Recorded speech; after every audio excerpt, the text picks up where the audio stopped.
नमस्कार, आप देख रहे हैं जी दिल्ली एनसीआर हरियाणा। मैं हूं पिंकी धनखड़, आपके साथ बुलेटिन की शुरुआत करते हैं। दिल्ली विधानसभा की कार्रवाई जारी है, चलते हैं वहीं। हॉस्पिटल बनाने के लिए हमारे गरीब प्रवासी लोग क्यों धक्के खाएंगे? कहीं पर में क्यों कहीं पर में धक्के खाएंगे? हमारे आसपास कोई हेल्थ सर्विस नहीं है और गवर्नमेंट हॉस्पिटल की जरूरत होती गरीब लोगों को है। तो मैं इस सदन के माध्यम से हेल्थ मिनिस्टर जी का भी ध्यान आकर्षण करना चाहता हूं और सरकार का भी ध्यान आकर्षण करना चाहता हूं। पेशेंट्स की हद होती है, हमें हॉस्पिटल की जरूरत है और किरारी में हॉस्पिटल बनना चाहिए और यही मैं आपके माध्यम से अनुरोध करना चाहता हूं और मैं कर भी कह सकता हूं। धन्यवाद। विजेंद्र गुप्ता जी।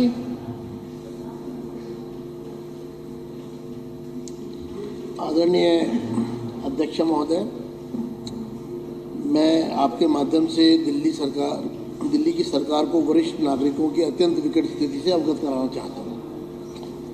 नई वृद्धा पेंशन के लिए आवेदन नहीं कर पा रही है। दिल्ली सरकार ने इसका संज्ञान नहीं लिया है।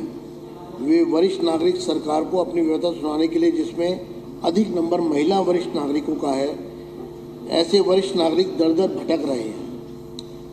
आम आदमी पार्टी सरकार सामाजिक सुरक्षा का विस्तार न करके बुजुर्गों के प्रति अपनी उदासीनता ही नहीं अपितु निर्दयता दिखा रही है। दिल्ली सरकार के 75,000 करोड़ रुपए के राजस्व संग्रह का दावा करने वाले बजट में भी वरिष्ठ नागरिकों की पेंशन के लिए इस वर्ष एक भी नई पेंशन के लिए 1 कौड़ी भी नहीं रखी गई है। वरिष्ठ नागरिकों को नई पेंशन के लिए कोई प्रावधान नहीं रखा गया है।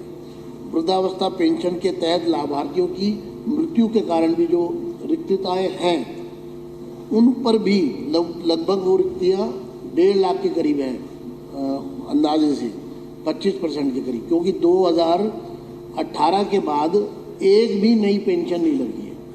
आपने 18 के बाद पेंशन नहीं लगा रहे। उसी दौरान एमसीडी की पेंशन बंद हुई थी, कोर्ट के आदेश थे, और वो जो लोग एमसीडी से पेंशन लेते थे उनको दिल्ली सरकार से पेंशन लेने का, नए सिरे से फॉर्म भरने का मौका ही नहीं मिला। आप सोचिए उनकी क्या स्थिति होगी।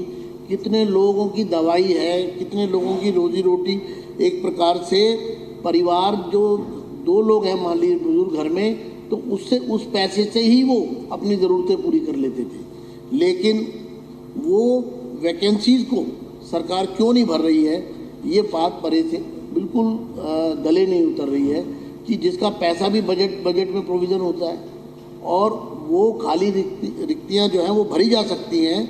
मुझे लगता है कि कम से कम एक असेंबली में 1,000 से ज़्यादा पेंशन नई आ सकती है बिना नई पेंशन शुरू करे। सरकार की इसमें पूरी तरह से ये नज़रअंदाज कर रही है। कम से कम सरकार वरिष्ठ नागरिकों के लिए सम्मानजनक जीवन सुनिश्चित करना सरकार का कर्तव्य है। सरकार को पेंशन के पात्र वरिष्ठ नागरिकों की सहायता के लिए एक पेंशन हेल्प डेस्क का गठन किया जाना चाहिए। अभी क्या कहते हैं मैडम जी वो जो डिस्ट्रिक्ट में है, अब एक डिस्ट्रिक्ट में कई सारी असेंबली लगती है।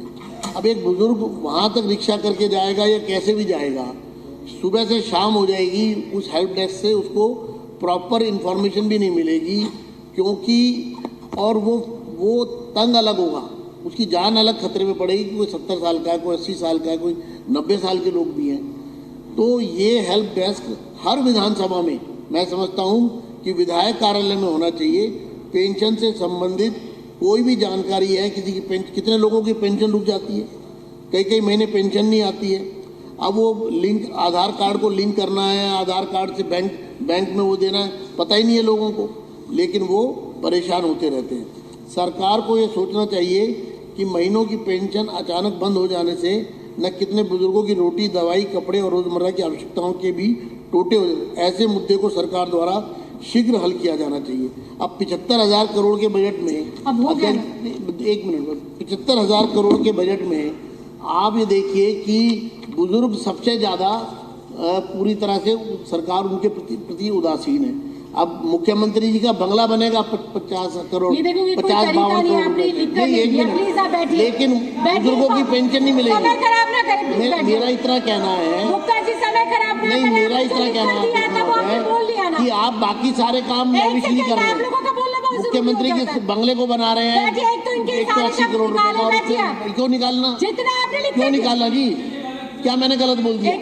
गलत इसमें क्या है? इसमें गलत ये है कि 280 की तो मैं कंपैरिजन बता रहा हूँ ना कि सरकार के पास पैसा तो है पर बुजुर्गों को नहीं देंगे।